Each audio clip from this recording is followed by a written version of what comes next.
오늘이 부활주일입니다. 그런데 예전처럼 그렇게 예배하고 또 교제하고 그러지를 못하고 있습니다. 2년 전 부활주일에는 이랬습니다. 5년 전에는 또 이렇게 특송을 하기도 했습니다. 2018년 4월에 우리 중고등부 분반 공부는 이렇게 진행되고 있었습니다. 그러나 코로나19로 인해서 함께 예배하는 것이 어렵고 또 부활주일 한 자리에 함께 하지 못하고 있습니다. 그래도 부활주일이니까 부활에 대한 설교를 하는 것이 좋겠다고 생각했습니다. 그러면 본문 고린도전서 15장 35절부터 44절까지 교독하겠습니다. 홀수절은 제가 읽고 짝수절은 여러분이 읽기 바랍니다. 각자 소리 내어서 읽으시기 바랍니다. 누가 묻기를 죽은 자들이 어떻게 다시 살아나며 어떠한 몸으로 오느냐 하리니 또 내가 부리는 것은 장래의 형체를 부리는 것이 아니요 다만 미리나 다른 것의 알맹이 뿐이로되 육체는 다 같은 육체가 아니니 하나는 사람의 육체요 하나는 짐승의 육체요 하나는 새의 육체요 하나는 물고기의 육체라. 해의 영광이 다르고 달의 영광이 다르며 별의 영광도 다른데 별과 별의 영광이 다르도다. 욕된 것으로 심고 영광스러운 것으로 다시 살아나며 약한 것으로 심고 강한 것으로 다시 살아나며 부활에 대한 이야기를 하면 떠오르는 생각, 질문이 있을 수 있습니다. 오늘 본문에서는 두 가지 질문에 대한 대답을 하고 있습니다. 두 가지 질문은 무엇일까요? 첫째는 어떻게 다시 살아날 수 있는가? 두 번째는 어떠한 몸으로 오느냐? 첫 번째 질문, 어떻게 다시 살아나며 부활의 가능성에 대한 질문입니다. 죽으면 끝이지 어떻게 부활이 가능한가? 죽으면 끝인데 어떻게 다시 살아날 수 있는가? 두 번째 질문은 어떠한 몸으로 다시 오느냐? 그래, 다시 살아난다고 하자. 어떤 몸으로 다시 사는데?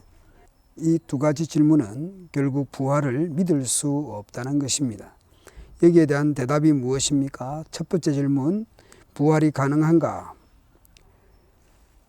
36절 37절의 표준 세번역은 어리석은 사람이여 그대가 뿌리는 씨는 죽지 않고서는 살아나지 못합니다. 그리고 뿌리는 것은 장차 생겨날 몸 그 자체를 뿌리는 것이 아닙니다. 밀이든지 그 밖에 어떤 곡식이든지 다만 씨앗을 뿌리는 것입니다. 농부가 씨앗을 뿌립니다. 그 씨앗은 어느 정도 시간이 지나면 씨앗이 썩어서 없어집니다.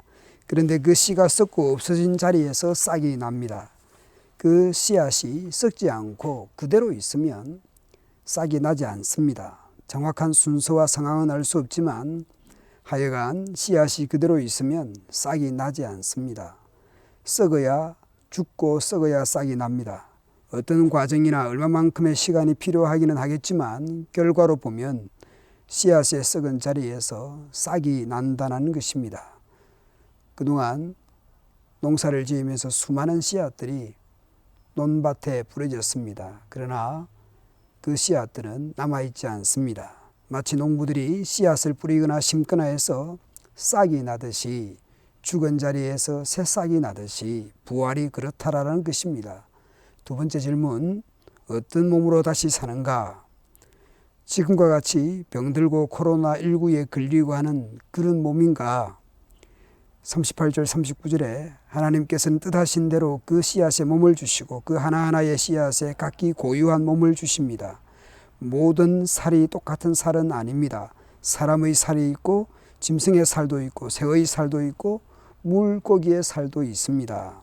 씨앗이 부러져서 싹이 납니다. 그런데 싹이 날 때는 잘 모릅니다. 그런데 나중에 보면 식물인데 어떤 것은 풀로 어떤 것은 나무로 자라갑니다. 나무도 종류가 많습니다. 지난 목요일에 교회에 나무를 심었습니다. 나무를 보면 이게 어떤 나무인지 이 묘목을 보고 구분할 수 있는 사람이 우리 교회에 몇 사람이 있겠습니까? 그런데 나중에 꽃이 피고 열매가 맺히는 것을 보면 무슨 나무인지 알 수 있을 것입니다. 감나무, 꽃사과, 왕벚꽃, 모과나무입니다.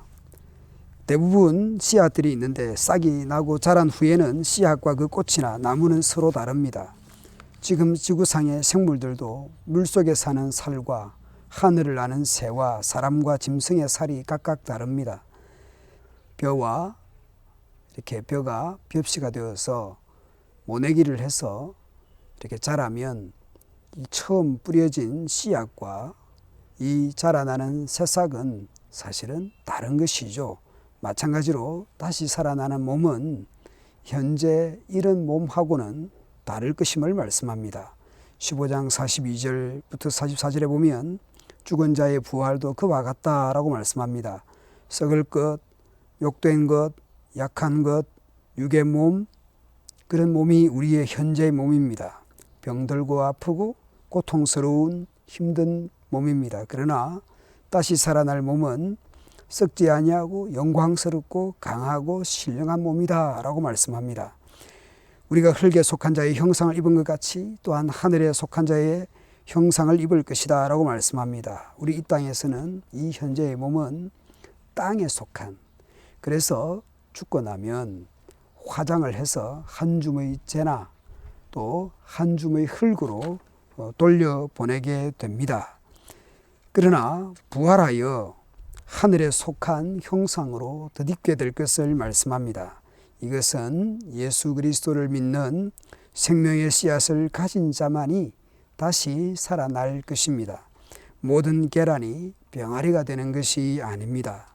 생명의 씨앗을 가진 유정란만이 병아리로 이렇게 깨어날 수 있는 것이죠. 예수님이 생명입니다. 예수님을 믿는 믿음이 생명의 씨앗입니다. 예수께서 이르시되 나는 부활이요 생명이니 나를 믿는 자는 죽어도 살겠고, 예수님을 믿는 사람은 부활하신 예수님처럼 다시 살아날 것을 믿으시기 바랍니다.